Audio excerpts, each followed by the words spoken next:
So hello dear students.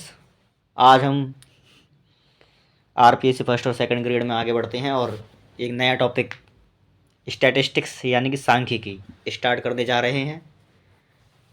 इस topic से अच्छी बात यह है कि यहाँ से 2 से 3 क्वेश्चन आ जाते हैं फर्स्ट या सेकंड ग्रेड दोनों में ही। और दूसरी बात यह है कि ये टॉपिक बहुत ही छोटा सा है, कम से कम ये मानो 3 से 4 क्लास में ये पूरा हो जाता है। तो कम ही क्लास में छोटा सा ही टॉपिक है और छोटे से ही टॉपिक में कम से कम 2 से 3 क्वेश्चन भी आ जाते हैं। तो और दूसरी बात, सरल टॉपिक है, टफ नहीं है इतना ज़्यादा, क्वेश्चन हो जाएंगे इतना उम्मीद है। तो अगर ये टॉपिक छोटा है, अच्छा है, क्वेश्चन ज़्यादा आते हैं तो इसको करना थोड़ा और बेटर हो जाता है यहाँ पे। तो इसलिए हम आज स्टार्ट करने जा रहे हैं सांख्यिकी। तो जो आरपीएससी के सिलेबस में हैं, हम इस टॉपिक के अंदर उन पॉइंटों पर चर्चा करने जाएंगे तथा इस टॉपिक को ऐसा नहीं है कि केवल आरपीएससी फर्स्ट और सेकंड ग्रेड की तैयारी कर रहे स्टूडेंट ही इसे पढ़ें। इसके अलावा बीएससी वाले स्टूडेंट्स हों या फिर 11th-12th के भी बच्चे इन्हें पढ़ सकते हैं। तो मैं अपनी पूरी कोशिश करूँगा कि आपको ये टॉपिक एक ही बारी में समझ में आ जाए बिना किसी उलझन के। तो हम आगे बढ़ेंगे इसमें टॉपिक में और स्टार्ट करते हैं। So now start. तो पहला पॉइंट है हमारा केंद्रीय प्रवृत्ति की माप यानी कि मेजर ऑफ टेंडेंसी। तो केंद्रीय प्रवृत्ति की माप में क्या होती है मेजर ऑफ टेंडेंसी? तो देखो, केंद्रीय प्रवृत्ति की माप को 5 भागों में डिवाइड किया गया, यानी कि इसके 5 भाग होते हैं। पहला होता है माध्य यानी कि मीन, ठीक है। दूसरा होता है माध्यिका, तीसरा होता है माध्यिका यानी कि मीडियन, तीसरा होता है बहुलक यानी कि मॉड, चौथा होता है गुणोत्तर माध्य यानी कि ज्योमेट्रिक मीन, और फिफ्थ होता है जो नीचे लिखा हुआ है, फिफ्थ होता है आपका हरात्मक माध्य यानी कि हार्मोनिक मीन। तो यहाँ से भी क्वेश्चन कभी कभी बन जाता है कि केंद्रीय प्रवृत्ति की माप निम्न में से कौन है, एक क्वेश्चन तो ये। दूसरा, निम्न में से कौन केंद्रीय प्रवृत्ति की माप नहीं है। तो ये 2 क्वेश्चंस यहाँ से आ जाते हैं। तो आपको ये भी ध्यान रखना है कि कौन कौन केंद्रीय प्रवृत्ति माप है और कौन नहीं है। ओके, तो हम आगे इस टॉपिक में थोड़ा सा आगे बढ़ते हैं, तो ध्यानपूर्वक सुने। तो हरात्मक माध्य मैंने चर्चा कर लिया जैसे स्क्रीन पर लिखा हुआ है। तो अब इनमें से हम पहला पॉइंट उठाएंगे यानी कि माध्य यानी कि मीन। मीन क्या होता है? माध्य या मीन ये भी अपने आप में 2 पार्ट में डिवाइड होता है। समांतर माध्य कहें या फिर माध्य कहते हैं, एक ही बात है। और समांतर माध्य यानी कि अर्थमेटिक मीन, और दूसरा है भारित माध्य यानी कि वेटेड मीन, ठीक है। तो अब इनमें से भी माध्य के 2 पार्ट्स हैं, उनमें से भी हम पहला पार्ट उठाएंगे समांतर माध्य या फिर माध्य। अगर समांतर माध्य ना बोलकर केवल माध्य बोला जाए तो उसका मतलब भी समांतर माध्य से ही रहेगा। ओके, तो हम अब स्टार्ट करेंगे, आगे बढ़ेंगे इसमें टॉपिक में। तो समांतर माध्य क्या होता है? समांतर माध्य आप बचपन से ही जानते हैं इन चीज़ों को कि समांतर माध्य क्या होता है। तो देखें, यदि विचर x, विचर मतलब होता है ऑब्जर्वेशन यानी कि प्रेक्षण। तो हमने प्रेक्षण क्या क्या किए, तो विचर x का मतलब यहाँ क्या हो जाएगा? प्रेक्षणों से होगा। तो यदि विचर x के n मान, कितने मान है? n मान x1 x2 up to xn, ये n मान है। इसका मतलब विचर x के n मान का मतलब क्या हुआ? विचर x के n प्रेक्षण, ठीक है, n प्रेक्षण है। तब x के माध्य को हम x बार से डिनोट करते हैं या फिर म्यू से प्रदर्शित कर देते हैं, दर्शाते हैं, ठीक है ना।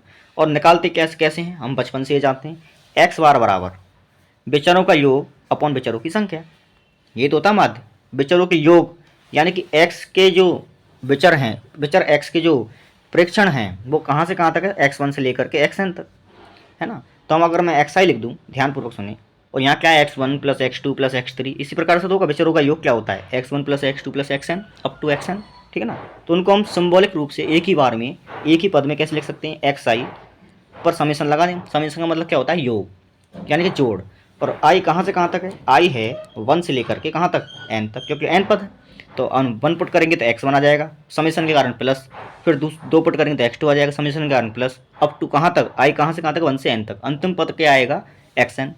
तो आ जाएगा ना। तो विचरों का योग उसे हम समेशन एक्स आई से लिख देंगे अपॉन विचरों की संख्या। कितने पद हैं? एन पद। विचरों की संख्या एन पद, तो एन, ठीक है ना। और ये क्या होता है हमारा माध्य एक्स बार, ठीक है। हम माध्य को एक्स बार से भी दिखाते हैं, म्यू से भी दिखा देते हैं। एक नई चीज़ और यहाँ सीखेंगे हम कि भाई माध्य को और किससे दिखाया जाता है। हम माध्य को ई ऑफ एक्स, यानी कि ई का मतलब है एक्सपेक्टेशन, ठीक है ना, एक्सपेक्टेशन ऑफ एक्स, तो इसे बोलते हैं हम माध्य। एक्स का माध्य यानी कि ई ऑफ एक्स को क्या बोलेंगे हम? एक्स का माध्य। और एक्स के माध्य को हम ई ऑफ एक्स यानी कि एक्सपेक्टेशन ऑफ एक्स से भी दर्शाते हैं, डिनोट करते हैं। तो आपको शायद माध्य के बारे में चर्चा जो की है हमने वो समझ में आ गई होगी। अब हम आगे बढ़ते हैं इस टॉपिक में और हम देखेंगे कि प्रॉपर्टीज़ क्या है माध्य की, ठीक है ना। माध्य की कुछ प्रॉपर्टीज़ हैं, उन पर भी हम डिस्कस कर लेते हैं।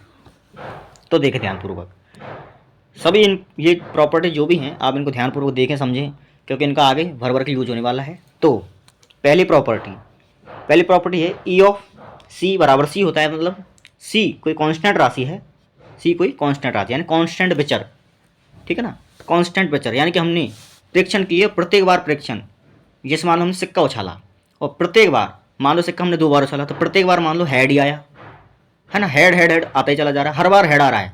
तो ये किस प्रकार का प्रेक्षण हो गया? एक कांस्टेंट प्रेक्षण हो गया, हर बार हेड ही आ रहा है। या फिर ये मान लेते हैं कि हमने ताश की गड्डी ली, ठीक है ना, उसमें से केवल हमने एक ही पत्ता निकाला, मान लो इक्का, और हम उस इक्के में से एक बार बार एक पत्ता खींचेंगे, क्योंकि एक ही पत्ता है तो बार बार अगर हम एक ही पत्ता खींचेंगे एक ही पत्ते में से तो बार बार वही आएगा। तो ये कैसा प्रेक्षण हो गया? कांस्टेंट प्रेक्षण हो गया। और अगर इस प्रेक्षण को हम एन बार करें तो ये प्रेक्षण एन बार आएगा, एन इंटू सी, ठीक है ना। हमने कितनी बार पत्ता कितनी बार खींचा? एन बार, तो एन बार पत्ता खींचेगा और एक ही पत्ता है तो वही आएगा, रिपीट होगा। इसलिए तो कांस्टेंट जो विचर है सी, उसका जो माध्य होता है E of C, E of X क्या होता है? एक्स का माध्य, ठीक है ना। तो ई ऑफ सी क्या हो जाएगा? सी का माध्य। तो सी का माध्य क्या होता है? सी। अब वो होता कैसे है उसका प्रूफ हम यहाँ पे देख लेते हैं एक बार। तो ध्यानपूर्वक सुने कि ई ऑफ सी बराबर सी कैसे आया। तो देखें देखो ई ऑफ सी को हम ये लिख सकते हैं, क्या क्या होता है? ई ऑफ सी माध्य तो है, एक्स बार बराबर ई ऑफ सी, ठीक है ना। तो एक्स बार क्या होता है? विचरों का योग। अब विचर कितने? सी हमारे पास मान लो सी एन बार आया, तो सी प्लस सी कितनी बार? एन बार, अपॉन सी अगर एन बार है तो नीचे इतने ही प्रेक्षणों की संख्या एन आएगी, ठीक है ना। तो C N bar upon N, इनका योग क्या होगा? हम अगर मैं 1 को 2 बार जोड़ूँ 1 + 1 तो कितना आएगा? 2, ठीक है ना। अगर मैं 2 को जोड़ 2 बार, 2 + 2 कितनी बार आएगा? 4। 4 को क्या लिखते हैं हम? 2 गुना 2 लिखते हैं ना। तो 2 कितनी बार आया है? 2 बार, ऐसे।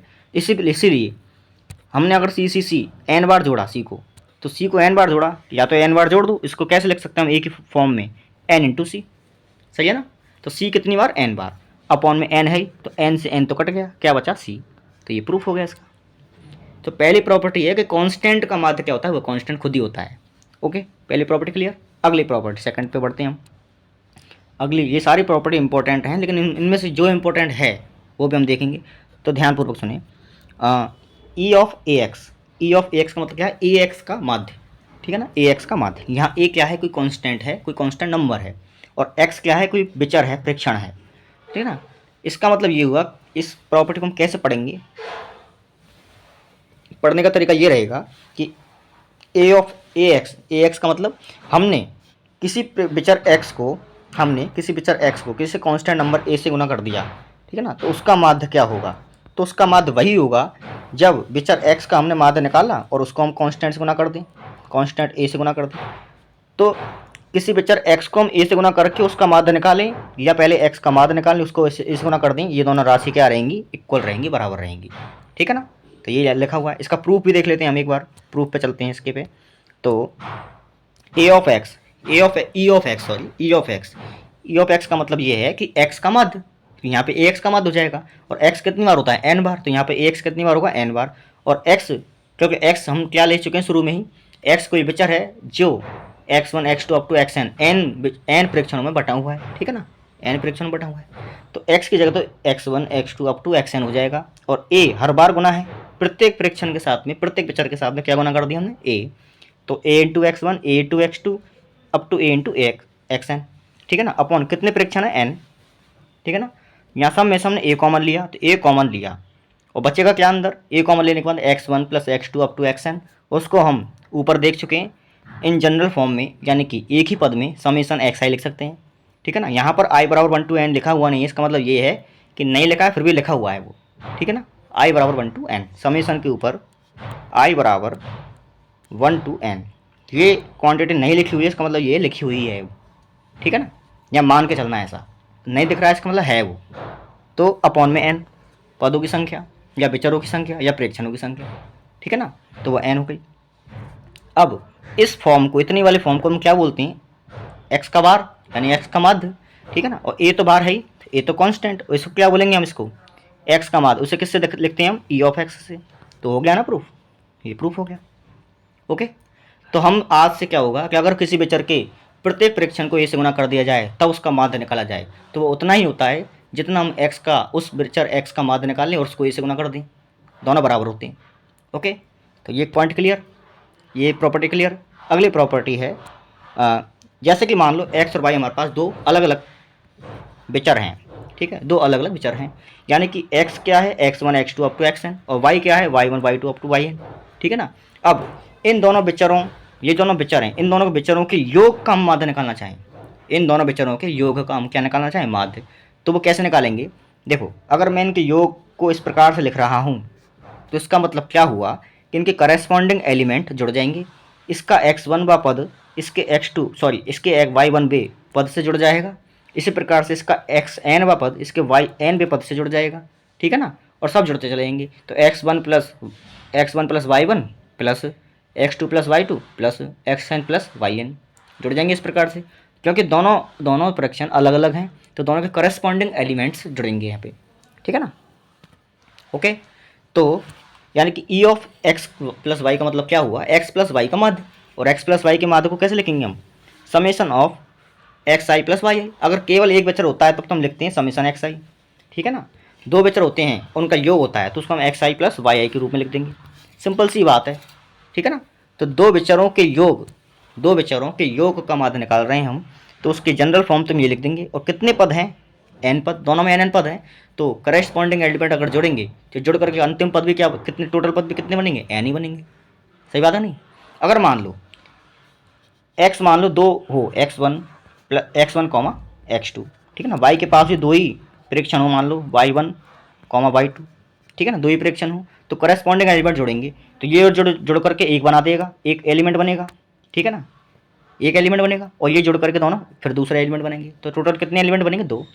तो दोनों के पास दो एलिमेंट हैं, दो एलिमेंट हैं, तो इनके योग से बनने वाले विचर के पास भी कितने एलिमेंट रहेंगे, दो ही एलिमेंट रहेंगे। ठीक है ना, इसलिए यहाँ पर e ऑफ x जो लिखा हुआ है, e of x plus Y जो लिखा हुआ है, तो x प्लस वाई के पास में भी कितने एलिमेंट रहेंगे, n ही एलिमेंट रहेंगे नीचे, अगर दोनों के पास n एलिमेंट हैं तो। ठीक है ना, क्लियर है। इसका प्रूफ देख लेते हैं हम, प्रूफ नहीं, आगे बढ़ते हैं। तो देखो सीधी एक बात ये और है कि जो समेसन होता है वो लीनियर प्रॉपर्टी को होल्ड करता है ना, उस पर लागू होती है, तो ये समेसन दोनों पर अलग अलग अप्लाई हो जाएगा। ठीक है ना, तो हमने समेसन को दोनों पर अलग अलग लगा दिया, और n फिर दोनों के साथ अलग अलग चला जाएगा। ठीक है ना, और इसे को क्या बोलते हैं हम, x का बार यानी कि x का माध्य, उसको हम ex से दिखाते हैं, और इसे क्या बोलेंगे हम, y का माध्य, उसे हम ey से दिखाएंगे। तो इसका मतलब क्या हुआ इस लाइन का कि e of x plus Y यानी दो अलग अलग प्रेक्षणों के योग का माध्य अगर निकालना चाहें हम, तो वो उतना ही होता है जितना उन दोनों को अलग अलग माध्य निकाल करके जोड़ दें। सही है ना, दोनों के माध्य निकाल लें उसके बाद उनको जोड़ दें, तो वो उतना ही होता है। ठीक है ना, तो ये प्रॉपर्टी यहाँ से क्लियर। ओके, आगे बढ़ेंगे हम। तो फोर्थ प्रॉपर्टी है जो इम्पोर्टेंट भी रहती है, वेरी इंपॉर्टेंट है, इसमें बढ़ेंगे हम आगे। तो फोर्थ प्रॉपर्टी देखें एक बार अब। तो फोर्थ प्रॉपर्टी ये कह रही है, इस इंपॉर्टेंट लगाया इसका मतलब इंपॉर्टेंट है। तो e of A X plus B कैसे बनाएं, किसी विचर x को हमने a से मल्टीप्लाई किया और उसमें b जोड़ दिया। ठीक है, किसी विचर x को हमने a से मल्टीप्लाई किया उसमें b जोड़ दिया, और उसका माध्य हमें चाहिए, क्या चाहिए, उसका माध्य। तो आज हम उसका माध्य निकालना चाह रहे हैं। ठीक है ना, तो इसका माध्य इतना ही होता है। अब ध्यान से देखो, हम ax का माध्य निकाल चुके हैं, है ना, x प्लस वाई का माध्य निकाल चुके हैं। ठीक है ना, तो x प्लस वाई अगर करें हम तो इसका प्रूफ देख लें आसानी से, मैं प्रूफ ही बता देता हूँ। तो देखो ax, देखो e of x plus Y, इससे जस्ट ऊपर वाली जो प्रॉपर्टी थर्ड उसके हिसाब से उसका यूज किया हमने, तो अलग अलग हो गया, दोनों पे अलग अलग e लग गया। ठीक है ना, अलग अलग गया, और ये थर्ड प्रॉपर्टी जो है उसके अकॉर्डिंग इसको चेंज कर सकते हैं, a बाहर आ जाएगा, a into E of X plus A of B. और फर्स्ट प्रॉपर्टी, क्योंकि बी तो यहाँ कांस्टेंट है, और फर्स्ट प्रॉपर्टी क्या करती है कि अगर हमारा विचर एक्स कांस्टेंट है तो कांस्टेंट का मान क्या होता है, कांस्टेंट ही होता है, इसलिए ई ऑफ बी का मान तो क्या हो जाएगा, बी हो जाएगा। ये देखो, ठीक है ना। और a of a into e x ये आ गया। तो यानी कि यहाँ से क्या कह सकते हैं हम कि ए इंटू एक्स प्लस बी का जो माध्य होगा वो उतना होगा कि ए इंटू, हम पहले एक्स का माध्य निकाल लें, उसको ए से गुना कर दें, फिर बी जोड़ दें, ठीक है ना। वही हो गया ए एक्स प्लस बी, यानी बेचर एक्स को ए से मल्टीप्लाई करवा करके बी जोड़ें, तब उसका माध्य निकालें। तो ये मत करो, आप ये कर लो कि एक्स का माध्य निकाल लो पहले, उसको ए से गुना कर दो और बी जोड़ दो, वो उतना ही रहेगा, ठीक है ना। ये पॉइंट क्लियर। आगे, और यहाँ से इस पॉइंट से ये जो फोर्थ पॉइंट है, इससे एक प्रॉब्लम जो है वो यहाँ से सरल हो जाती है।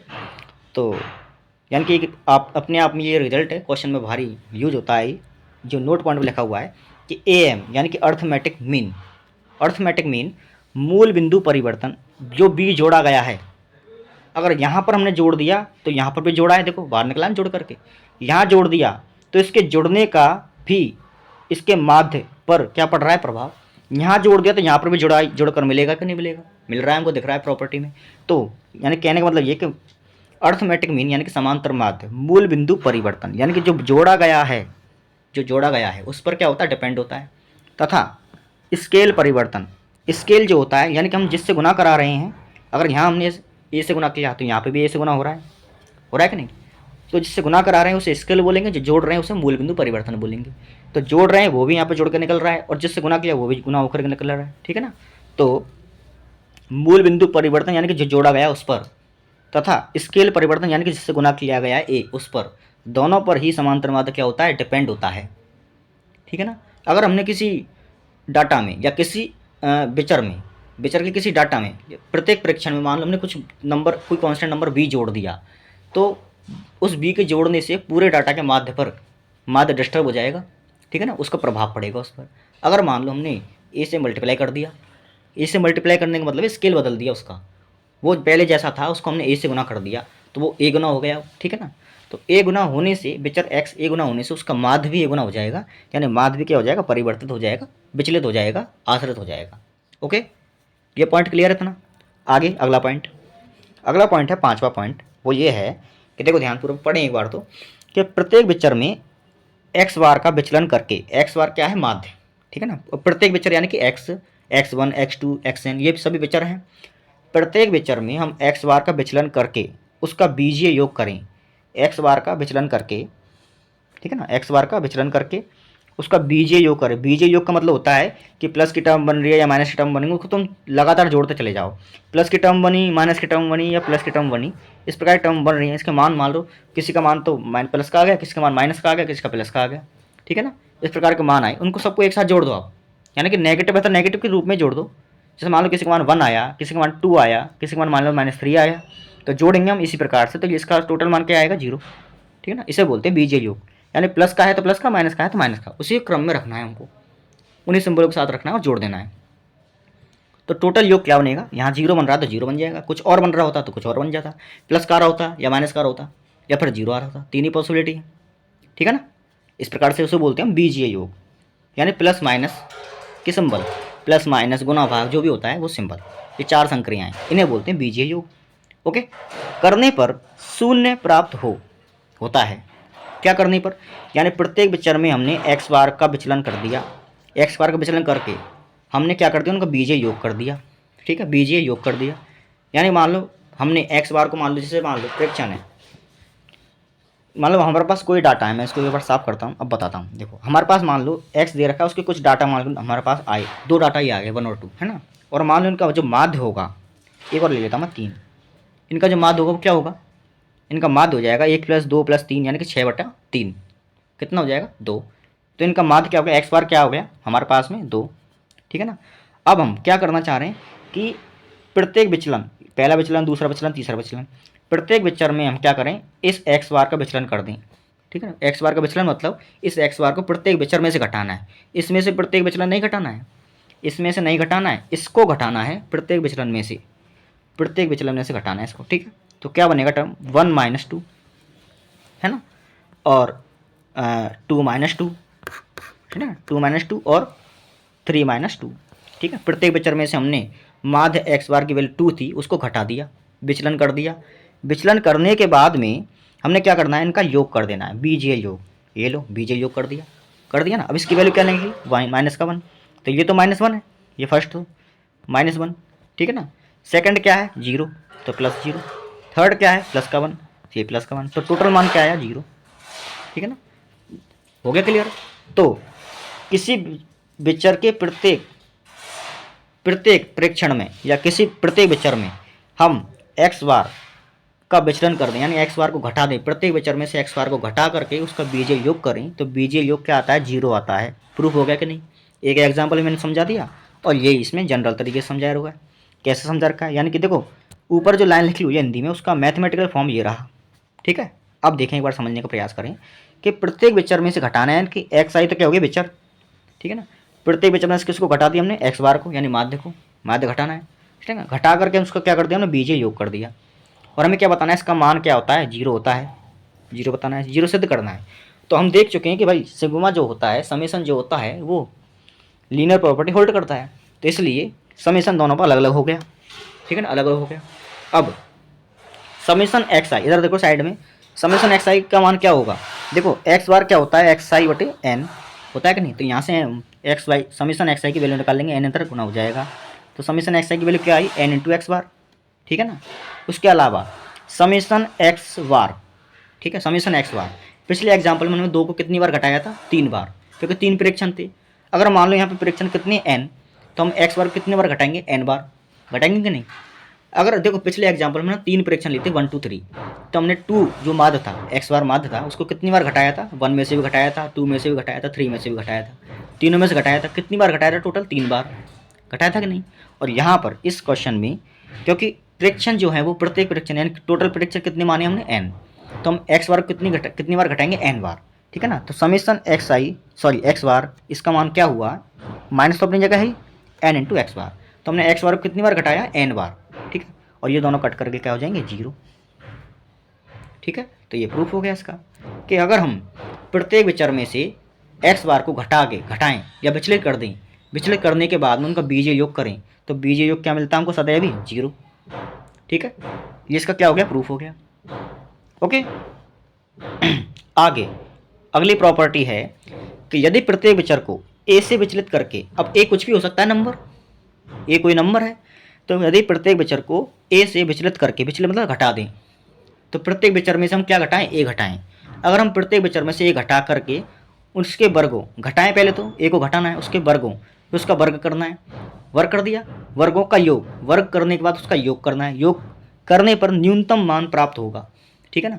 और न्यूनतम मान कब प्राप्त होगा, जब हम ए जो संख्या हमने ली है, जब हम ए उस संख्या को उस दिए गए डेटा या दिए गए विचरों या दिए गए परीक्षणों का क्या ले लें, माध्य। तो जिस दिन हम प्रत्येक विचर में से हम दिए गए डेटा के माध्य को घटाएंगे, घटा करके उसका वर्ग करेंगे, वर्ग करने के बाद उनको जोड़ेंगे, तो जोड़ने पर सबसे कम मान मिलेगा।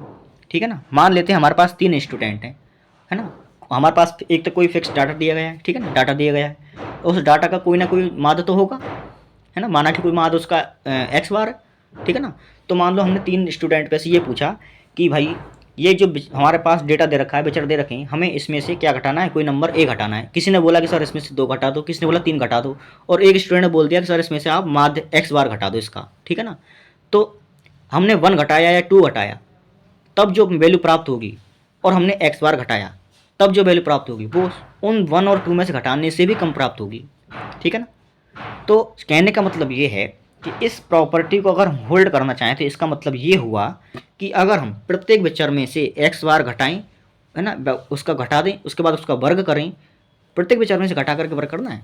ठीक है ना। यानी कि मान लो x1 x2 xn up to xn, ये हमारे पास n विचर हैं, एक्स बार इनका माध्य है, तो x1 माइनस एक्स बार का square plus x2 minus x bar का स्क्वायर प्लस, इसको फॉर्म को हम खोलेंगे तो ये तो बनेगा। ठीक है ना, इस प्रकार से। तो इस प्रकार से हम जब इसको जोड़ेंगे, यानी कि एक ही जगह हमने क्या रख दिया, एक्स बार रख दिया, उस टाइम पर जो इसकी वैल्यू मिलेगी, ठीक है ना, उस टाइम पर ऐसा करने से जो वैल्यू प्राप्त होगी वो सबसे कम प्राप्त होगी अगर हम एक्स बार घटाते हैं तो। अगर हम एक्स बार से बड़ा नंबर घटाएंगे या एक्स बार से छोटा नंबर घटाएंगे तो उसकी वैल्यू सबसे कम प्राप्त नहीं होगी, ठीक है ना। तो सबसे कम तो केवल और केवल कब प्राप्त होगी, जब ए जो हम घटा रहे हैं, कोई भी नंबर है ये तो कैपिटल ए, तो ए जो घटा रहे हैं हम उस ए को हम एक्स बार पुट कर दें, ए को हम एक्स बार मान लें, ठीक है ना। अगर उसके अलावा कुछ और मानेंगे हम तो उसका नंबर सबसे कम नहीं होगा, उसका जो मान आएगा वो सबसे कम नहीं आएगा, सबसे कम केवल और केवल एक्स बार पर ही आएगा।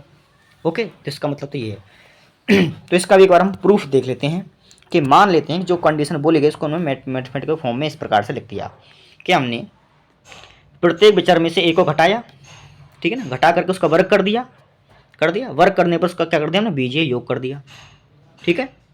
प्रत्येक विचार में से हमने एक्स बार घटाया, प्रत्येक विचार एक्स आई में से हमने एक्स बार ने ए घटाया, ए घटाने के बाद में हमने उसका क्या कर दिया वर्ग कर दिया, ठीक है। ए घटाने के बाद क्या किया वर्ग किया, वर्ग कर दिया, वर्ग करने के बाद देखो वर्ग कर दिया, वर्ग का योग, वर्ग करने के बाद उसका क्या कर दिया योग कर दिया। तो योग करने के बाद में जो भी वैल्यू मिलेगी, ठीक है ना, वो वैल्यू जो भी मिलेगी वो देखो सबसे कम कब मिलेगी, जब हम यहाँ पर जो ए घटा रहे हैं उसको हम एक्स बार मान लें। तो इसका प्रूफ भी है, देखो इसका मैथमेटिकल प्रूफ कैसे है, तो इसको ऐसे प्रूफ कर सकते हैं हम कि ध्यानपूर्वक देखिए। तो ये तो हमने जनरल फॉर्म में उसको लिख दिया, जो कंडीशन बोली गई है उसको हमने जेड नाम दे दिया, माना कि जेड निकल के आता है, इसका कोई मान तो होगा निकल के आएगा सॉल्व करने, माना वो जेड आया, ठीक है। अब ध्यान से देखें हमने क्या किया कि देखो न्यूनतम मान या अधिकतम मान प्राप्त करने के लिए, न्यूनतम मान या फिर अधिकतम मान प्राप्त करने के लिए हम क्या करते हैं, मैक्सिमम मिनिमम वाला कॉन्सेप्ट यूज करते हैं, ठीक है ना। तो मैक्सिमम मिनिमम वाला कॉन्सेप्ट यहाँ पे हम यूज करेंगे, और वो कॉन्सेप्ट यूज करेंगे तो कैसे करेंगे, देखो हमने क्या किया पहले फर्स्ट डेरिवेटिव निकाला, ठीक है ना। यहाँ पर कॉन्स्टेंट क्या वेरिएबल क्या है, किसके मान चेंज हो रहे हैं, ए के मान चेंज हो रहे हैं, ए के मान कभी 1 पुट कर सकते हैं हम, 2 पुट कर सकते हैं, एन पुट कर सकते हैं, एक्स बार पुट कर सकते हैं। तो जो चेंज होता है जिसमें परिवर्तन हो सकता है उसको बोलते हैं वेरिएबल। तो वेरिएबल क्या है यहाँ पे हमारे पास ए, और ए चेंज होगा तो उसके अकॉर्डिंग जेड भी चेंज होगा कि नहीं। तो ए और जेड दोनों क्या है वेरिएबल है। तो हमने क्या किया इसका ए के सापेक्ष डेरिवेटिव कर दिया, क्यों किया, क्योंकि हम ए पुट करना चाह रहे हैं, जिसको पुट करना चाह रहे हैं हम उसके सापेक्ष कर रहे हैं इसका डेरिवेटिव, ठीक है।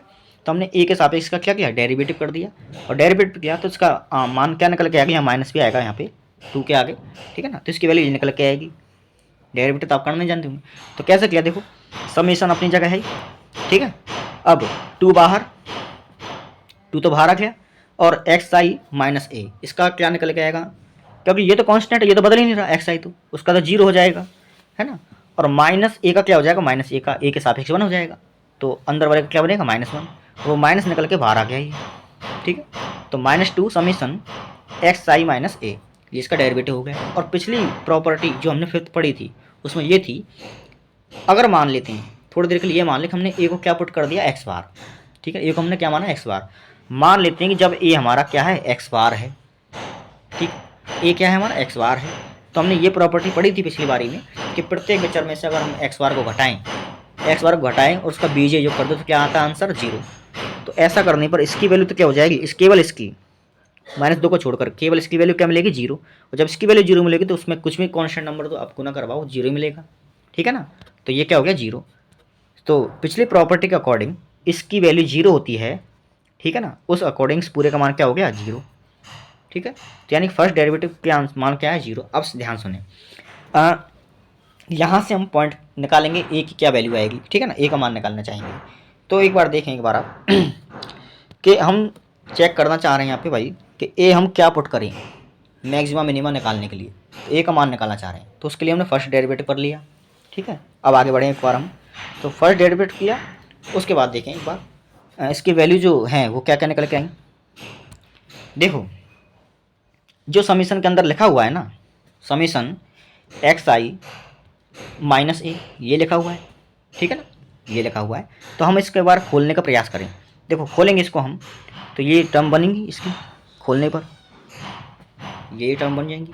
अब क्योंकि हम क्या कर रहे हैं इसका एक बार सेकंड वाला डेरिवेटिव करेंगे, एक बार रुको थोड़ी देर, उसको छोड़ो एक बार साइड में करो उसको, तो इसको साइड में करो, ध्यान से देखें हमारा जो पिछली कंडीशन में लिखा हुआ है एक्स आई माइनस ए ये लिखा हुआ है, ठीक है ना। तो ये लिखा हुआ है, इसके आगे माइनस का 2 गुना में बराबर क्या है 0, ये तो है, तो ये तो चला जाएगा 0 में, केवल ये बचेगा, ये बराबर 0 बचेगा कि नहीं। अब सिग्मा को हम क्या करेंगे अंदर दोनों में अलग अलग ऑपरेट कर देंगे, ठीक है, अलग अलग ऑपरेट किया समीशन एक्स आई, ये क्या होता है एन इंटू एक्स बार, पहले देख चुके हैं हम, ठीक है ना, ये तो एन इंटू एक्स बार होता है। और समीशन ए, ठीक है ना, अगर हमने प्रेक्षण एन लिए हैं, समीशन ए यानी पिछली बार हमने क्या किया था, समीशन एक्स किया था ना, सॉरी एक्स बार किया था ना, समीशन एक्स बार घटाया था हमने पिछली बारी में, तो उसमें क्या निकल के आया था इसका answer minus n two x bar. तो हमने एक्स बार को कितनी बार घटाया था, एन बार। अब यहाँ पर भी हम प्रत्येक प्रेक्षण में से ए को घटा रहे हैं, तो अब प्रत्येक प्रेक्षण मान लो एन है, तो ए भी कितनी बार घटेगा, एन बार। इसलिए एन इंटू ए, जैसे इस पर समीशन लगेगा तो इसका मान क्या निकलेगा, एन इंटू ए भी एन बार घटेगा, ठीक है ना, तो ए भी कितनी बार घटेगा, एन बार। तो पहले समीशन से तो इसका मान एन इंटू एक्स बार हो गया, दूसरे का एन इंटू ए हो गया। एन कॉमन लिया, और क्योंकि एन तो कोई नंबर होगा तो एन कॉमन लिया, उसको जीरो में पहुंचा दिया, डिवाइड लगा दिया, तो ए की वैल्यू क्या निकल के आई, एक्स बार। अब हमने पहले डेरिवेटिव के अकॉर्डिंग हमने पॉइंट तो निकाल लिया, यानी ए का मान क्या आया, एक्स बार। अब हमें ये देखना है कि भाई इस ए बराबर एक्स बार पर जो हमें क्वेश्चन में यानी कि जो क्वेश्चन बनाया मैथमेटिकल फॉर्म में, वो मिनिमम होता है या मैक्सिमम होता है। तो जब तक हम ये चेक कैसे करते हैं मिनिमम या मैक्सिमम, वैसे करते हैं कि अब इसका क्या करेंगे, डबल डेरिवेटिव, ठीक है। हमने दिए गए फलन जो जेड का मान जो दे रखा है शुरू में, उसका एक बार डेरिवेटिव और करेंगे, एक बार तो कर चुके हम, एक बार और डेरिवेटिव करेंगे। तो एक बार और डेरिवेटिव करेंगे तो उसकी वैल्यू कुछ इस प्रकार से निकल के आएगी। और कैसे आएगी मैं एक बार करके बता देता हूँ। ऊपर चलते हैं एक बार हम वापस, ये रहा फर्स्ट डेरिवेटिव, एक बार तो जेड का हो ही गया, एक बार और कर रहे हैं हम, दूसरी बार करेंगे तो D two Z upon D A square हो जाएगा ही, ठीक है ना, बराबर, क्योंकि यहाँ माइनस लगा हुआ है तो माइनस का 2, ठीक है, समेशन। अब ध्यानपूर्वक सुने एक बार, समेशन में अंदर ये फॉर्म लिखी हुई है, इसको मैं एक बार खोल के लिख दूँ, तो खोल के लिखेंगे तो हम ऐसे लिखाएगा, देखो खोल के लिखेंगे हम इसको, ये कुछ इस प्रकार से लिखा हुआ मिलेगा अपन को,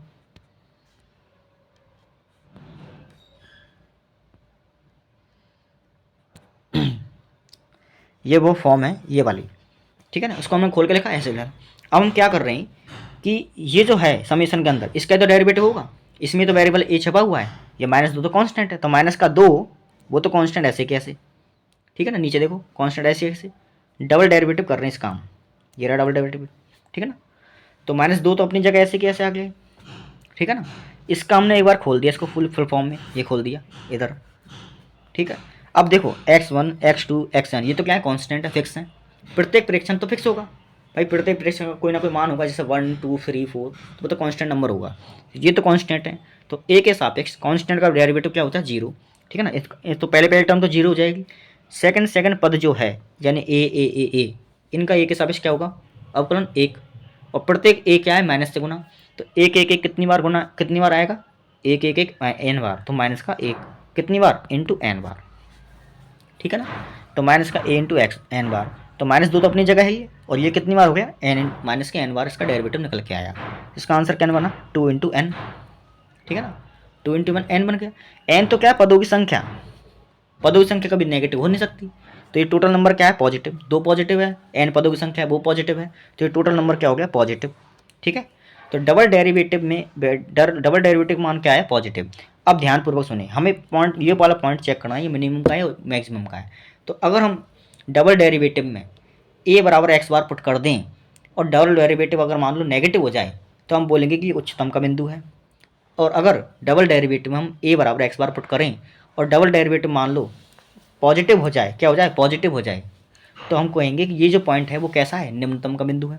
और डबल डेरिवेटिव तो ऑलरेडी ही पॉजिटिव है, हम इसमें जो क्योंकि कांस्टेंट फंक्शन बन गया तो ऑलरेडी पॉजिटिव है, तो डबल डेरिवेटिव जैसे ही हम एक ए की वैल्यू एक्स बार पुट करेंगे तो ये पॉजिटिव बना रहेगा, क्योंकि जब ए की पुट करने के लिए कोई यहाँ पे वेरिएबल है ही नहीं, तो ए पुट करो या मत करो इसका मान 0 से बड़ा हमेशा ही रहेगा। तो ए बराबर एक्स बार पुट करने पर इस बिंदु पर डबल डेरिवेटिव कैसा हो रहा है, पॉजिटिव, इसलिए ये पॉइंट यानी ए बराबर एक्स बार क्या होगा, निम्नतम बिंदु। तो जैसे ही हम ए बराबर ए की जगह एक्स बार पुट करेंगे, यानी हम एक से ए की जगह एक्स बार घटाएंगे, ठीक, जब हम एक्स बार घटाएंगे, जिस दिन एक्स बार घटेगा उस दिन दिए गए एक्सप्रेशन का मान क्या आएगा, सबसे कम आएगा, ठीक है। तो ये प्रूफ हो गया कि हाँ सबसे कम मान किस पर निकल के आएगा, एक्स बार पर, जब हम माध्य घटाएंगे, ठीक है। तो इसका प्रूफ हो गया। तो ये तो हुआ हमारा माध्य हमने देखा था, माध्य की कुछ प्रॉपर्टी देखी थी, उन प्रॉपर्टी में 2 पॉइंट इंपॉर्टेंट देखे थे, 2-3 पॉइंट, और ये माध्य का कंसेप्ट हुआ क्लियर, ठीक है। अब एक क्वेश्चन आपके सामने, हम इसको भी डिस्कस कर लेते फटाफट से। तो फाइंड मीन, हमें माध्य निकालना है, ठीक है। आपने बचपन में माध्य निकालने के 3 मतलब 3 मेथड पढ़े होंगे, प्रत्यक्ष विधि, कल्पित माध्य विधि और पद विचलन विधि, ठीक है ना। तो प्रत्यक्ष विधि, कल्पित माध्य विधि और पद विचलन विधि, इन विधियों से हम माध्य निकालते थे 10th क्लास में, है ना। तो हम यहाँ पे हम चेक करते हैं एक बार कि माध्य कैसे निकालेंगे। देखो तीनों ही विधियों से, पग विचलन विधि को तो हम बोलते हैं शॉर्टेस्ट मेथड, शॉर्टेस्ट मेथड, ये कल्पित मेथड होता है, ठीक है ना। और ये क्या होता है, प्रत्यक्ष विधि, ठीक। अब हम देख रहे हैं, हमें एक क्वेश्चन दिया हुआ है, डाटा दिया हुआ है, सी आई यानी क्लास इंटरवल, ये क्या है, सी आई क्लास इंटरवल, ये एफ क्या है, फ्रिक्वेंसी, ठीक है ना। और एक्स क्या है, वर्ग चिन्ह बोलते हैं इसको हम, ठीक है ना। और एफ एक्स, क्योंकि प्रत्यक्ष विधि में हमें यहाँ तक के डेटा की ज़रूरत होती है, ठीक है ना। तो हमें दे रखा है 0 से 8, 8 से 16, 16 से 24, 24 से 32, 32 से 40, 40 से 48, ठीक है।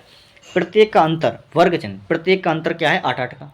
तो हर एक टर्म में 8 का अंतर है, ठीक है। और हमें फ्रिक्वेंसी क्या दे रखी है, मान लो कि ये जो है किसी क्लास में स्टूडेंट्स हैं, मान लो 8 स्टूडेंट ऐसे हैं जिनके नंबर 0 से 8 के बीच में आए, 7 स्टूडेंट ऐसे हैं जिनके नंबर 8 से 16 के बीच में आए, 16 स्टूडेंट ऐसे हैं जिनके नंबर 16 से 24 के बीच में आए, और 24 स्टूडेंट ऐसे हैं जिनके नंबर 24 से 32 के बीच में आए, और 15 स्टूडेंट ऐसे हैं जिनके नंबर 32 से 40 के बीच में आए, और 44 स्टूडेंट ऐसे हैं जिनके नंबर 40 से 48 के बीच में आए।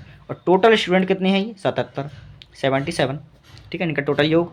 इसके अलावा एक्स कैसे निकालते हैं हम, एक्स वाला ये कॉलम कैसे निकालेंगे, एक्स वाला कॉलम ऐसे निकालते हैं हम कि एक्स वाला कॉलम निकालने जा रहे हैं हम, तो ये कॉलम कैसे निकालेंगे, ये ऐसे निकालेंगे, देखो ध्यान से, कि इन दोनों का जो अंतर है, यानी कि पहला चिन्ह, पहला नंबर और दूसरा नंबर 8 और 0, इन दोनों को जोड़ दो, और जोड़कर क्या कर दो, आधा, जोड़कर क्या कर दो, आधा। या ऐसा मत करो तो ऐसे कह लो, इनके बीच का टर्म उठा लो, तो 0 और 8 के बीच का टर्म क्या होता है, 4, ऐसे कह लो। या फिर ऐसे कह लो 0 और 8 को जोड़ेंगे कितना बनेगा, 8, 8 में 2 का भाग लगाएंगे तो क्या आएगा, 4। तो बीच का नंबर ऐसे भी निकाल सकते हैं, 4 आया। अब यहाँ पे कितने का अंतर है, सब में 8 का अंतर है, ठीक है ना। तो 4 आ गया एक बार। अब हल इसके बाद की सारी टर्म में, जितनी टर्म है सब में 8 जोड़ते चले जाओ, 8 और 4 12, 12 और 4 12 और 8 20, 20 और 8 28, 28 और 8 36, 36 और 8 44, ठीक है। तो क्योंकि अगर समान अंतर है तभी हम ये प्रोसेस अपना सकते हैं, नहीं तो हमें अलग अलग सबके लिए अलग अलग जोड़ करके आधा करके उसके सामने लिखना पड़ेगा, ठीक है ना। अगर सेम अंतर आ रहा है, क्लास इंटरवल का अंतर जो है वो समान है, तब तो हम क्या पहले टर्म निकाल लो, उसके बाद में जितने का अंतर है उसको पहले टर्म में जोड़ो, उसके बाद दूसरे टर्म में जोड़ते चले जाओ एकांतर क्रम में, ठीक है ना, सॉरी एकांतर क्रम नहीं, अल्टरनेट में, ठीक है ना। तो इस प्रकार से जोड़ते चले जाओ, तो ये एक्स वाला कॉलम बन जाएगा अपना। अब इसके बाद में अगला पॉइंट होता है कि एफ इंटू एक्स, ये वाला कॉलम निकालें, एफ इंटू एक्स वाला कॉलम। तो ये कॉलम कैसे निकालते हैं, एफ इंटू एक्स, सिंपल सा है, एफ और एक्स को आपस में गुना करा दो। तो इसका पहला पद कैसे बनेगा, 8 इंटू 4 यानी कि 32। तो ये पहले पद गुना कराने से बन रहे हैं, ठीक है ना, गुना करा लो इनको, गुना करने से पहले पद बन जाएगा। अब इसके बाद में इन सब का टोटल, ये एफ एक्स जो कॉलम है उस सब का टोटल, इन सब का टोटल ये आया 1956, ठीक है, क्लियर है। अब प्रत्यक्ष विधि में हमें केवल यहाँ तक का मान चाहिए होता है। प्रत्यक्ष विधि क्या होती है, प्रत्यक्ष विधि से हम एक्स बार निकालते हैं, माध्य निकालते हैं, वो क्या होता है, समीशन एफ इंटू एक्स आई बटा समीशन एफ, इस समीशन एफ को हम एन भी बोल देते हैं, ठीक है ना। समीशन एफ यानी कि फ्रिक्वेंसी, टोटल फ्रिक्वेंसी बोलते हैं, या प्रेक्षणों की संख्या बोलते हैं, टोटल प्रेक्षणों की संख्या एन, ठीक है ना। तो ये तो कितने हैं, तो इनमें भाग लगा लो, तो ये लिखा हुआ है नीचे देखो, तो एक्स बार बराबर summation F x upon summation x, ये एफ इंटू एक्स है, ये ब्रैकेट में नहीं है एक्स, ये है एफ इंटू एक्स, ठीक, F into x upon summation F. तो इनका डिवाइड किया तो कितना आंसर आया, 25.40। इसे तो बोलते हैं डायरेक्ट मेथड, ठीक है, प्रत्यक्ष विधि को बोलते हैं डायरेक्ट मेथड, सीधा ही विधि, सीधा का हमने मान निकाल दिया। दूसरा स्टेप डेविएशन मेथड, पद विचलन विधि, यानी एक पद से हम विचलित हो जाएंगे, एक पद हमारा कम हो जाएगा, वो वाले मेथड हम यूज करेंगे यहाँ पे। तो देखो एच तो हमें पता ही है, एच क्या होता है, अंतर, वर्ग चिन्ह का अंतर, वो तो हमें 8 पता ही है ही है, एच का मान तो 8 है ही। तो अब हम ऊपर बढ़ते हैं इसमें क्वेश्चन में एक बार सारणी में, यहाँ देखते हैं। हम मान लो प्रत्यक्ष विधि से यानी डायरेक्ट मेथड से इस क्वेश्चन को सॉल्व ना करें, तो ये कॉलम की कोई ज़रूरत नहीं, ठीक है ना, इस कॉलम को ज़रूरत नहीं, ये 3 कॉलम तो हमें फिर भी चाहिए, है ना, 3 कॉलम चाहिए। उसके बाद में ये है स्टेप डेविएशन मेथड का कॉलम थर्ड वाला, यू वाला, तो u बराबर होता है x माइनस a, और a क्या होता है, हम x वाले कॉलम में से, वर्ग चिन्ह वाले कॉलम में से कोई भी एक नंबर उठा लें, कोई भी नंबर उठा लें वैसे तो इनमें से, लेकिन सुविधा के लिए हम इनके बिल्कुल बीचों बीच में से उठाते हैं। अगर ये विषम पद होते तो बिल्कुल बीच का नंबर निकल के आ जाता। अब क्योंकि सम पद हैं, पदों की संख्या कितनी है, सम, तो कितने पद हैं, 3 और 3 6, तो बीच के बचे 3 और 4 चौथा पद, उनमें से तुम बड़ा वाला उठा लो। ठीक, अब इनमें से कोई सा उठा लो, तो बड़ा वाला उठा लिया हमने। तो ए को हमने क्या मान लिया, 28। हालांकि ये तो किसी को मान सकते हैं हम, 4 12 20 28 36 44, लेकिन हमने सुविधा के लिए क्या मान लिया, 28 को, जो सबसे बड़ा नंबर उसको हमने क्या मान लिया, बीच वाले में से ए मान लिया। ठीक है, अब u जो बनता है, u वाला कॉलम वो कैसे बनता है, x यानी वर्ग चिन्ह में से हम, x में से हम a, इसे बोलते हैं हम कल्पित मान, a को क्या बोलते हैं, कल्पित मान। तो हम प्रत्येक वर्ग चिन्ह में से उस कल्पित मान को घटाते चले जाएं। ठीक है ना, घटाया तो 4 में से 28 गया तो 44, सॉरी माइनस का 24, माइनस 16, 12 में से घटाया तो माइनस 16, 20 में घटाया तो माइनस 8, खुद में से खुद को कटाएंगे तो 0, 36 में से घटाया तो 8, 16, तो 8 और 16 ये कट गए, 0 0, तो माइनस 24। ठीक है ना, ये तो माइनस 24 था। अब आगे देखें एक बार, अब तो u वाला कॉलम बन गया। अब u वाला कॉलम बन जाए तो हम क्या कर सकते हैं, f इंटू यू निकालेंगे हम। तो f इंटू यू निकालने के लिए तो f ये रहा और u ये रहा, इनको गुना किया तो इनको आपस में गुना करते गए हम, सॉरी ये वाला नहीं, ये तो ये गुना करते गए आपस में, ये बना इनका टोटल माइनस का 200। ठीक है, अब कल्पित विधि से हम, यानी कि स्टेप डेविएशन मेथड से दिए गए बंटन या आंकड़ों का कैसे माध्य निकालते हैं, नीचे देखें एक बार आंसर। देखो स्टेप डेविएशन मेथड, पहले तो देखो फॉर्मूला क्या होता है, वो कैसे बनता है हम वो देख लेते हैं। तो u बराबर होता है x माइनस a क्या होता है, कल्पित मान या कल्पित माध्य भी बोल सकते हैं इसको हम।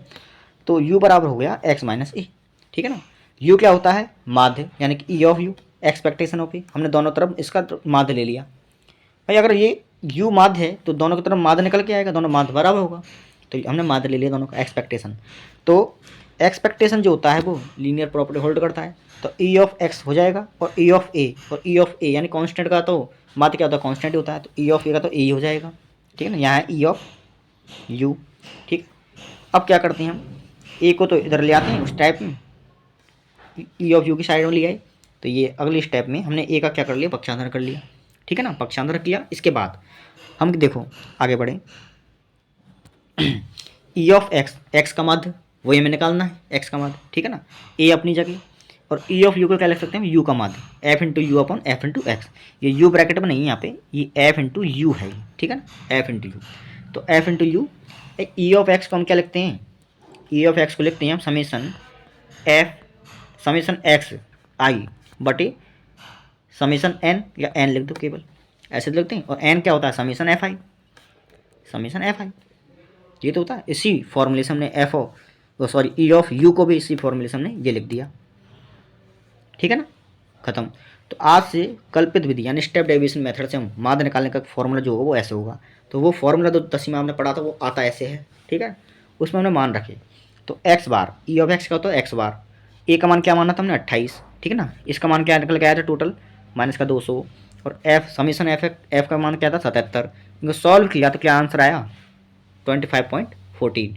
ठीक है, 25 और 40 ये इसका आंसर आया। देखो किसी भी मेथड से हम माध्य निकालें किसी बंटन का, यानी वो डायरेक्ट मेथड हो या स्टेप डेविएशन मेथड हो, या फिर थर्ड है पग विचलन विधि, उससे हो। ठीक है ना, किसी मेथड से हम क्या निकालें, आंसर निकालें, माध्य का मान निकालें, तो सबसे माध्य क्या होगा, बराबर आएगा।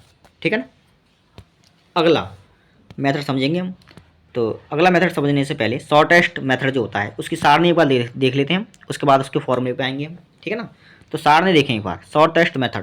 शॉर्टेस्ट मेथड में हमें कौन कौन से कॉलम नहीं चाहिए होते हैं, एफ एक्स वाला नहीं चाहिए होता है, ये भी नहीं चाहिए होता है, और ये भी नहीं चाहिए होता है। ठीक है ना, हमें केवल ये 3 कॉलम तो चाहिए होते हैं इसमें। ठीक है, अब देखें ध्यान से हमने क्या किया, सॉरी हाँ ये 3 कॉलम चाहिए होते हैं। अब देखो वी मानते हैं यहाँ पे हम, कैपिटल वी।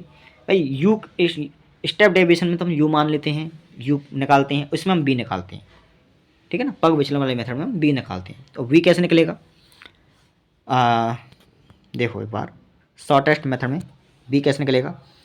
तो देखो यहाँ पे हम ए मान चुके, एक मान तो 28 मान चुके है ना, तो इसका फॉर्मूला होता है x minus A upon H. B निकालने का फॉर्मूला होता है x minus A capital A upon H, और एच क्या है हमारे पास में, वर्ग अंतराल 8, वर्ग अंतराल 8 है, ठीक है ना। तो जो भी क्वेश्चन होगा जिसमें वर्ग अंतराल, यहाँ तो 8 है, कहीं मान लो 10 हुआ, कहीं 2 हुआ, कहीं 1 हुआ, कहीं कुछ भी हुआ, तो एच की वैल्यू वहाँ पे उतनी पुट कर दी जाएगी। और ए जो भी आंकड़ा होगा उससे जो वर्ग चिन्ह यानी एक्स की वैल्यू निकल के आएंगे उनमें से बीच का नंबर जो भी होगा उसको हम ए मान लेंगे और ए का मान वहाँ से आ जाएगा, और एक्स तो हमारे पास खुद कॉलम है ही है, ठीक है ना। ओके, तो हमने क्या किया, ए और एक्स का एच का मान यहाँ पुट कर दिया, ठीक है ना, यहाँ भी पुट कर दिया भाई। ए तो हमने 28 माना है और एच हमारे पास क्या है 8, ठीक है ना। तो इनके मान पुट किए और एक्स में से हमने 28 घटाया और उसमें 8 का डिवाइड लगाया। तो प्रत्येक एक्स में से हमने क्या किया, 28 घटाया उसमें 8 का डिवाइड लगाया, इन सब में ऐसा काम किया। तो पहला पद, दूसरा पद, तीसरा, चौथा और 5 छठा सारे पद आ गए। देखो कितना छोटा हो गया, यानी कि नंबर छोटे छोटे हो गए, इसलिए इसको बोलते हैं शॉर्टेस्ट मेथड। शॉर्टेस्ट छोटा कर देता है मानों को, ठीक है। अब देखें अगले पद में क्या होता है, वही एफ इंटू वी। तो एफ इंटू वी किया, छोटे छोटे नंबर मिलेंगे हमको, ठीक है। 14 से 14 कट गया और 15 16 माइनस का 1 माइनस 1 माइनस 24 यानी माइनस का 25 इसका टोटल होगा, ठीक है। अब फॉर्मूला क्या होगा, इसका फॉर्मूला बनता कैसे वो देखेंगे हम। तो देखो ये है इसका फॉर्मूला, शॉर्टकट मेथड या शॉर्टेस्ट मेथड, ठीक है ना, शॉर्टकट मेथड। तो v बराबर होता है हमारे पास में x minus A upon H. तो हम v को ऐसा मानते हैं, v बराबर x minus A upon H, ये हम मानते हैं। तो हमने क्या किया, एक्सपेक्टेशन यानी कि दोनों तरफ माध्य लिया, दोनों तरफ माध्य ले लिया। तो E of V of expectation of V, expectation of X minus A upon H, ठीक है। लीनियर प्रॉपर्टी होल्ड करेगा तो 1/h बाहर आ गया, इसमें तो कहीं है ही नहीं रोल माध्य निकालने का, ये तो कांस्टेंट है, ये तो भाई 8 तो एच तो कॉन्स्ट 8 कांस्टेंट है ना, फिक्स है वो तो 8, तो वो तो बाहर आ जाएगा निकल के। तो ई ऑफ एक्स इंटू ए पर लगाएंगे तो ए रह जाएगा, ये बन गया इतना। अब क्या किया, अगले स्टेप में हमने एच को इधर गुना करा दिया इसके साथ में, अगले स्टेप में ऐसा ही किया है, ठीक है ना। और हमने क्या किया अगले स्टेप में, ए को इधर से पक्षांतर करके इधर ले आई, ठीक है ना, अगले स्टेप में ये काम किया है। तो ई ऑफ एक्स हमें मेन तो किसका मान निकालना है, एक्स का माध्य निकालना है। तो एक्स का माध्य निकालना है, इसलिए केवल एक साइड में एक्स का माध्य रहना चाहिए, अगले साइड में सारे टर्म पहुंच जाने चाहिए। तो ये बन गया अपना फॉर्मूला, और इसे बोलते हैं शॉर्टकट मेथड यानी पग विचलन विधि, इससे माध्य ज्ञात करने का फॉर्मूला। तो ए ये क्या होता है, कल्पित माध्य या कल्पित मान, ठीक है ना। एच वर्ग चिन्ह, एफ क्या होता है फ्रिक्वेंसी का टोटल, ठीक है ना। और एफ इंटू वी का टोटल ये हम निकाल लेते हैं, ठीक है ना। सबका मान यहाँ रखेंगे, रख दिया ये मान, रखने पर सॉल्व किया तो वही 25.40। तीनों मेथड से किसी भी मेथड से आप हल करें आपको मान सेम मिलने वाला है। भाई डेटा फिक्स है, उसका माध्य तो फिक्स ही होगा ना, आपने अगर कोई मेथड चेंज कर दिया उससे उसका आंसर अलग कैसे आ सकता है, ठीक है ना। तो आगे बढ़े हम, अगला क्वेश्चन है, अगला क्वेश्चन कहें, हाँ क्वेश्चन ये, चलो देखो, यदि विचर x के n मान हो, ध्यान से देखें, यदि विचर x कोई विचर x है उसके n मान मान लिया x1 से xn तक है, किसी विचर x के n मान x1 से xn n मानों का माध्य 3 दे रखा है। पहले तो मैं डायरेक्ट बताऊंगा इसका आंसर कैसे निकालेंगे ना। n मान है विचर x के, उनका माध्य क्या है 3 है, तथा प्रत्येक मान में 2 गुना करके 5 जोड़ दी जाए। तो पहली बात तो ये है कि विचर x के n मान जो है ये समेसन xi/n है ना, ये कितना दे रखा है हमको 3 दे रखा है कि नहीं। और n मान है तो n नीचे आएगा, ये क्या दे रखा है इनका माध्य x बार बराबर ऐसा दे रखा है 3। तो यहाँ से x समेसन xi की वैल्यू क्या निकल के आई n इंटू 3 n 3n, वो तो क्लियर है, ध्यान रखना है इतना कि 3n इसका मान निकल के आया, ठीक है। x बार दे रखा है हमको, x बार कितना है 3 है दे रखा है। अरे n प्रेक्षण है, n प्रेक्षण जो विचर x के n प्रेक्षण है या n मान है, इनका माध्य क्या दे रखा है 3, ठीक है ना। तो x बार कितना हो गया हमारे पास में 3। अब देखो आगे क्या क्वेश्चन है, तो x बार तो हमारे पास फिक्स हो गया कि x बार का मान तो क्या है 3 है, ठीक है ना, इसका मान तो 3 है। अब तथा प्रत्येक मान में 2 गुना कर दिया जाए, प्रत्येक प्रेक्षण में 2 गुना कर दिया जाए। प्रॉपर्टी नंबर हमने पढ़ी थी शायद 4th इंपॉर्टेंट भी थी, उसका यूज होगा यहाँ पे। देखो यदि प्रत्येक मान में 2 से गुना करके 5 जोड़ दिया जाए और माध्य निकाल रहे हैं हम, तो माध्य निकालने के लिए हमने नोट पॉइंट लिखा था कि माध्य अर्थमेटिक मीन स्केल और मूल बिंदु परिवर्तन दोनों पर ही डिपेंड करता है, यानी हम उसमें कुछ जोड़ दें उस पर भी डिपेंड कर जाएगा, और उसमें गुना करें उस पर भी डिपेंड करेगा। तो यानी कि देखो जो एक्चुअल जो डेटा दे रखा था उसका माध्य तो क्या था x बार बराबर 3, वो तो 3 था, ठीक है ना। अब हमसे क्या बोला कि प्रत्येक विचर में अगर हम क्या कर दें 3 जोड़ दें तो 3 जोड़ दिया तो उसके माध्य में भी 3 जुड़ जाएगा ना। और विचर प्रत्येक विचर में मान लो हम ए से गुना कर दें तो उसका माध्य भी क्या हो जाएगा, ए से गुना हो जाएगा। ऐसे बोलते हैं ना, ए से गुना करते हैं तो ए से गुना हो जाएगा। और यहाँ पे किससे गुना किया है, 2 से गुना किया है, 2 से गुना कर दें और जोड़ा क्या था 3, नहीं सॉरी जोड़ा 5 था। यदि प्रत्येक विचर में 2 से गुना कर दें तो माध्य भी 2 से गुना हो जाएगा, ठीक है ना। और 3 जोड़ दें, सॉरी 5 जोड़ दें तो माध्य में भी 5 जुड़ जाएगा। ऐसे ही होगा। और इसका मान क्या है एक्स बार का 3, तो 2 × 3 + 5 डायरेक्ट, तो 3 दूनी 6 और 5 11, तो इसका आंसर क्या आने वाला है 11। ये तो डायरेक्ट तरीका हो गया। अगर तुम लेंदी तरीका जो पर्टिकुलर तरीका है वो देखना चाहें तो वो क्या निकाल सकते हैं हम, देखो वही है कि हम प्रत्येक विचर एक्स आई है, उसका प्रत्येक विचर क्या एक्स आई, प्रत्येक विचर में क्या कर दिया 2 से गुना कर दिया जैसा बोला था, और उसमें क्या कर दिया हमने उसके बाद में 5 जोड़ दिया, कर दिया काम। तो ये बन गया हमारा नया विचर, उसका नाम ने क्या दे दिया वाई आई, नया विचर बन गया वाई आई, ठीक है ना। और हमें पहले दे रखा है कि जो हमें मेन डेटा दे रखा है उसका माध्य क्या है 3, तो अब हम निकालेंगे वाई आई यानी कि वाई का माध्य वाई बार। जैसे एक्स आई का माध्य क्या होता है एक्स बार, इसी प्रकार वाई आई का माध्य क्या होगा वाई बार। तो वाई 1 से लेकर के वाई एन तक अपॉन एन, ठीक है ना। वाई 1 पर पद क्या क्या होगा, यदि हम आई बराबर 1 रखें तो 2 × x1 + 5 पहला पद, 2 × x2 + 5 दूसरा पद, ऐसे ही 2 × xn + 5 अपॉन टोटल पद n, ठीक है। 5 5 5 कितनी बार है n बार, 5 कितनी बार जोड़ा है हमने प्रत्येक पद में जोड़ा है, तो हमारे पास पद कितनी है n, प्रत्येक पद में जोड़ा है 5, तो प्रत्येक पद में जोड़ा पद हमारे पास n बार है, तो 5 को हमने कितनी बार जोड़ दिया n बार, तो 5 × n, ठीक है ना। और यहाँ से देखो इन सभी टर्म में से पहली टर्म में से 2 कॉमन आ जाएगा, 2 तो कॉमन आ गया, समय और x1 + x2 + xn, इसको हम क्या लिख सकते हैं समेशन xi लिख सकते हैं ना। और नीचे क्या है n, ओके, तो ये इसका सॉल्व हो गया। अब आगे बढ़े हम इस अगले स्टेप में, तो अगली स्टेप देखें यहाँ से अगले स्टेप में ये है कि हमने n का डिवाइड लगा दिया, तो n का डिवाइड इसमें लगाएंगे तब तो ये स्टेप बन जाएगी, और इसमें लगाएंगे 5n के साथ, तो 5n के साथ n कट जाएगा, तो केवल 5 बचेगा, ठीक है ना। और ये क्या होता है, ये होता है x बार, ये तो x बार होता है, तो 2 × x बार + 5, और x बार का मान क्या है 3, ये लो 11 आंसर। और वो डायरेक्ट हमने सीखा था कि भाई x बार जो है x बार था, हमने प्रत्येक विचर को 2 से गुना किया तो उसका बार भी 2 से गुना हो जाएगा मेन डाटा का, और प्रत्येक विचर हमने 5 जोड़ दिया तो उसके माध्य में भी मेन डाटा के माध्य में 5 जुड़ जाएगा, और ये क्या आंसर आया था हमारा 11 डायरेक्ट, ठीक है। आशा है ये क्वेश्चन समझ में आया हो। अगला क्वेश्चन अगला है भारित माध्य, ये भी समझ लेते हैं हम जल्दी से। तो भारित माध्य यानी कि वेटेड मीन, वेटेड मीन कैसे निकालेंगे हम, तो वही है जैसे कि हम मान लो एक्स आई का माध्य निकालते हैं तो summation f × x upon summation f करते हैं हम, ठीक है ना। x बार निकालने के लिए यहाँ पे निकालना है w बार, यानी कि वो जो डेटा होंगे उनका भारित माध्य, w क्या दिखा रहा है भारित माध्य को दिखा रहा है, दिए गए प्रेक्षण x के भारित माध्य को, तो प्रेक्षण को तो x से दिखा रहे हैं हम, और w क्या बता रहा है कि वो प्रेक्षण जो भारित माध्य के हैं, ठीक है ना। तो x w बार बराबर कैसे आएगा, wi × xi, भार वाला कॉलम बनेगा एक, तो एक xi वाला कॉलम बनेगा, इन दोनों से हम w × x वाला कॉलम बनाएंगे, और w × x ये हमें दे रखा होगा भार वाला कॉलम, जैसे फ्रीक्वेंसी वाला कॉलम दिया होता है ऐसे भार वाला कॉलम भी हमें मिलेगा, ठीक है।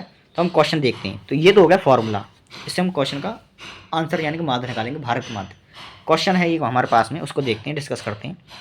तो देखें ध्यान से, प्रथम n प्राकृत संख्याओं का भारित माध्य जबकि प्रत्येक संख्या का भार संख्या के ही बराबर हो, तो प्रथम n प्राकृत संख्याओं का हमने क्या निकालना भारित माध्य, तो प्रथम n संख्या वाला कॉलम तो हमने हमें क्या देखे प्रथम n संख्या, तो x तो हमारा क्या हो गया प्रथम n संख्याएं, ठीक है ना, x तो हमारा क्या हो गया प्रथम n संख्याएं, तो x कॉलम तो ये हो गया हमारा, प्रथम n संख्या क्या होती है 1 2 3 अप टू n, ठीक है ना। हमें क्या बोला अगले स्टेप में प्रत्येक संख्या का भार संख्या के ही बराबर है, प्रत्येक संख्या का भार संख्या के ही बराबर है ये बोला गया है, तो 1 का भार 1 के बराबर होगा, 2 का भार 2 के बराबर होगा, 3 का भार 3 के बराबर होगा, ऐसे बोला ना भाई। 1 का भार अगर मान लो पहली संख्या का भार 1 ग्राम है तो इसका भार इसके बराबर है, तो उसका भार भी क्या होगा 1 के बराबर 1 ग्राम ही होगा, तो पहला 1 का भार 1 के बराबर, 2 का 2 के, और n का n के बराबर, ठीक है। अब देखें क्योंकि हमें w × x ये वाला कॉलम निकालना है, और ये वाला कॉलम निकाल के उसका टोटल भी चलना चाहिए हमको भारित माध्य निकालने के लिए, तो हमने क्या किया 1 × 1 1 का स्क्वायर, 2 × 2 2 का स्क्वायर, 3 × 3 3 का square, up to n × n n का स्क्वायर, इनका टोटल एंड समेशन wi, तो यही w वाले कॉलम इसका भी टोटल हमें चाहिए, इसके टोटल का भाग लगा दें तो हमें भारित माध्य मिल जाता है, ठीक है ना। लेकिन यहाँ फॉर्मूले यूज होंगे अब, तो ये तो हो गया प्रथम n प्राकृत संख्याओं के वर्गों का योग, और प्रथम n प्राकृत संख्याओं के वर्गों का योग होता है इतना, ठीक है, n into N plus one into two N plus one upon six. और ये हो गया प्रथम n प्राकृत संख्याओं का योग, और प्रथम n प्राकृत संख्याओं का योग होता है इतना, n into N plus one upon two, ठीक है ना। तो यानी कि इसमें हमें इसमें इसका भाग लगाना है, ठीक है ना, तो वही हमारा आंसर होगा। आगे बढ़ते हैं हम, देखो तो यानी कि ये हो गया हमारा भारत माध्य का फॉर्मूला, और जो हमें बोला है वो ये रहा। तो प्रथम n प्राकृत संख्याओं का योग n into N plus one into two N plus one upon six, ये हो गया इतना। तो और नीचे n into N plus one upon two है वो ऊपर चला गया, ठीक है ना। n into N plus one और इंटू एन से तो ये दो टर्म कटे गई, टू से ये कट गया 3 बार, ठीक है ना। कितना बना, 2n plus one upon three, ये इसका आंसर हो गया, ठीक है, खत्म क्वेश्चन। अगला क्वेश्चन है प्रथम n प्राकृत संख्याओं का भारत माध्य जबकि प्रत्येक संख्या का भार, हमें इसमें भी क्या निकालना है, प्रथम n प्राकृत संख्याओं का भारत माध्य निकालना है, ठीक है।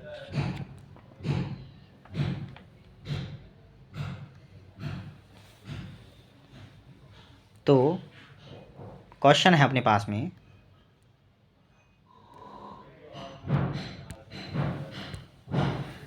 प्रथम n प्राकृत संख्याओं का भारत माध्य, वो कैसे निकालेंगे हम। तो देखें पहले तो क्वेश्चन पूरा पढ़ें ध्यान से, क्या रखा है, जबकि कंडीशन क्या है, जबकि प्रत्येक संख्या का भार कितना है, संख्या के वर्ग के बराबर है, ठीक है। प्रथम n प्राकृत संख्याओं का भारत माध्य निकालना है, जबकि प्रत्येक संख्या का भार W कॉलम जो बनेगा, प्रत्येक संख्या का भार संख्या के वर्ग के बराबर है, ठीक है ना। और हमें 4 ऑप्शन दिए गए, हम पहले तो ऑप्शन वाइज भी चेक करेंगे, लेकिन उससे पहले हम जनरल तरीका देख लेते क्या होता है इसका। तो देखो x कॉलम प्रथम n प्राकृत संख्याओं का कॉलम होगा, W प्रत्येक संख्या उसके वर्ग के बराबर है, प्रत्येक संख्या का भार उसके वर्ग के बराबर है, तो 1 का स्क्वायर W वाले कॉलम में क्या होगा, 1 अपने स्क्वायर के बराबर है, 2 अपने स्क्वायर के बराबर है, 3 अपने स्क्वायर के बराबर, वो सॉरी n अपने स्क्वायर के बराबर है, इस प्रकार से। तो भारित वाला कॉलम कैसे बनेगा, W वाला कॉलम ऐसे बनेगा, और W इंटू एक्स तो यहाँ से गुना कर लो, तो 1 इंटू 1 का स्क्वायर 1 का क्यूब, 1 का क्यूब है, ठीक है ना। 2 इंटू 2 का स्क्वायर 2 का क्यूब, n इंटू एन का स्क्वायर n का क्यूब, ठीक है। इसके टोटल में इसका डिवाइड लगाएंगे हम, सही है ना। तो देखो ध्यान से क्या बनने वाला है,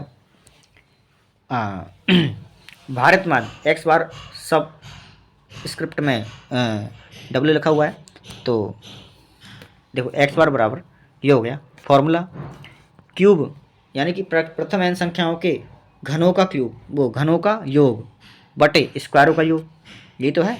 और घनों का योग तो ये होता है, फॉर्मूला लिख रखे हैं ऊपर, और स्क्वायरों का योग ही होता है। तो इसको सॉल्व किया, सॉल्व करने का आंसर हमारा इतना बनेगा, और ये हमारा आंसर है, ठीक है। तो ये आंसर, इसमें कुछ भी नहीं है।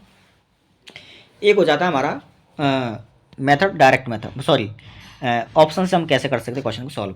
यानी कि देखो कभी भी किसी भी टॉपिक में, कोई भी टॉपिक हुआ, ये टॉपिक नहीं स्टैटिस्टिक्स नहीं, कोई भी टॉपिक हुआ, किसी भी टॉपिक में अगर मान लो ऑप्शन हमारे जनरल फॉर्म में दे रखे हैं, क्वेश्चन हमारा जनरल है और ऑप्शन जनरल एन की फॉर्म में दे रखी है मान लो इस प्रकार से, तो हमें क्या करना होता है इन क्वेश्चन को डील करने के लिए हम क्या करते हैं कि हम मान लेते हैं कि n बराबर 3 पुट करते हैं, हम n का क्या मान पुट करते हैं 3, ज़्यादातर कंडीशन 3 पुट करते हैं, 2 से भी मान आ जाता है अगर, लेकिन सही मान निकालने के लिए हम 3 पुट कर देते हैं, ताकि मतलब कभी कन्फ्यूजन ना रहे, सभी ऑप्शन में अलग अलग मान आए। 3 से बेसिकली 3 रखने से आराम से सभी ऑप्शन के अलग अलग मान निकल के आ जाते हैं, और हमें हमारा जो आंसर होता है वो पता चल जाता है, ठीक है। तो देखें हमने n को क्या माना 3, तो जब हमने n को 3 माना तो हमारे प्रेक्षण किस प्रकार से होंगे, देखो ध्यान से, प्रेक्षण जब n को 3 माना है तो हमारे पास 3 प्राकृत संख्या हो जाएंगी, W क्या होगा, उन 3 प्राकृत संख्याओं के वर्गों का योग, वर्गों, ठीक है ना। और W इंटू एक्स तो इनका क्यूब बन जाएगा, इनका टोटल 14, इनका टोटल 36, 36 में 14 का भाग लगाना है 18/7, यानी कि n बराबर 3 रखें किसी ऑप्शन में तो उस ऑप्शन में उसका आंसर 18/7 बनना चाहिए, यही बात है ना। तो n का मान 3 रख के देखो ऊपर किसी में बन रहा है क्या, ये 4 ऑप्शन है, तो इसमें आप n की वैल्यू, फोर्थ वाले में आप n की वैल्यू 3 पुट करके देखो, इसका आंसर 18/7 होने वाला है, तो ये हमारा आंसर हो जाएगा, ये लो, ये ऑप्शन से हो गया, ठीक है ना। आगे बढ़ेंगे हम थोड़ा सा इसी क्रम में, ये ऑप्शन से हो गया। अगला क्वेश्चन है, और ये हमारा लास्ट क्वेश्चन है इस वीडियो का, ठीक है। यदि विचर x1 x2 up to xn यानी n विचर हैं, विचर x के n मान है, ठीक है ना, का माध्य x बार है, तब xi प्लस 2i ये नया विचर बन गया, ठीक है ना। इसका माध्य क्या होगा हमें ये बताना है, और आई जो है वो 1 से n तक है, और 4 हमारे पास में ऑप्शन दे रखे हैं, ठीक है ना। देखें एक बार, तो यानी कि विचर x के n मान का माध्य x बार है, तब हमें xi प्लस 2i इसका माध्य बताना है, और i जो है वो 1 से n तक है, यानी कि xi यानी कितने पद हो गए, n पद, और i की वैल्यू 1 से n तक पुट होगी यहाँ पे, ठीक है ना, ध्यान से देखें। और 4 हमें ऑप्शन दे रखे हैं, इनमें से कोई एक आंसर होगा। तो हमें क्या निकालना है, इसका माध्य, यानी xi प्लस 2i इसका माध्य निकालना है। तो xi प्लस 2i का expectation of xi plus 2i वो कैसे निकलेगा, अलग अलग कर दो बटा n, ठीक है ना। ओके, अब इसके बाद में इस पर अलग अलग कर दिया इनका, हमने n का अलग अलग डिवाइड कर दिया, ये तो बन जाएगा हमारा x बार, ठीक है ना। इस पर डिवाइड किया 2/n, और समेशन i, ध्यान से सुने, 1 i के मान 1 पुट, ये समेशन क्या है, समेशन है हमारे पास में 1 से लेकर के i का मान है 1 से लेकर के n तक, तो 1 + 2 + 3 अप टू n, तो 1 + 2 प्लस इस प्रकार से n तक का टोटल। तो प्रथम n प्राकृत संख्याओं का टोटल हो गया ये, तो ठीक है ना। ये क्या हो गया, इसका मान प्रथम n प्राकृत संख्या को टोटल, और 2/n ये आ गया, ठीक है ना। इसका मान क्या होता है, n × n + 1/2, 2 से तो 2 कट ही गया, n से n कट गया, तो यहाँ क्या बचा, केवल n + 1, तो x बार प्लस n + 1, ये तो हो गया जनरल तरीका इस क्वेश्चन को सॉल्व करने का, और इसके अकॉर्डिंग हमारा x बार प्लस n + 1 ये हमारा आंसर हो जाएगा। और हम ऑप्शन से चेक करना चाहें तो पुट n बराबर 3, ठीक है ना, n बराबर 3 पुट किया हमने, जैसे हम n की वैल्यू 3 पुट करेंगे तो देखो हमारा ऑप्शन क्या बनने वाला है क्वेश्चन में।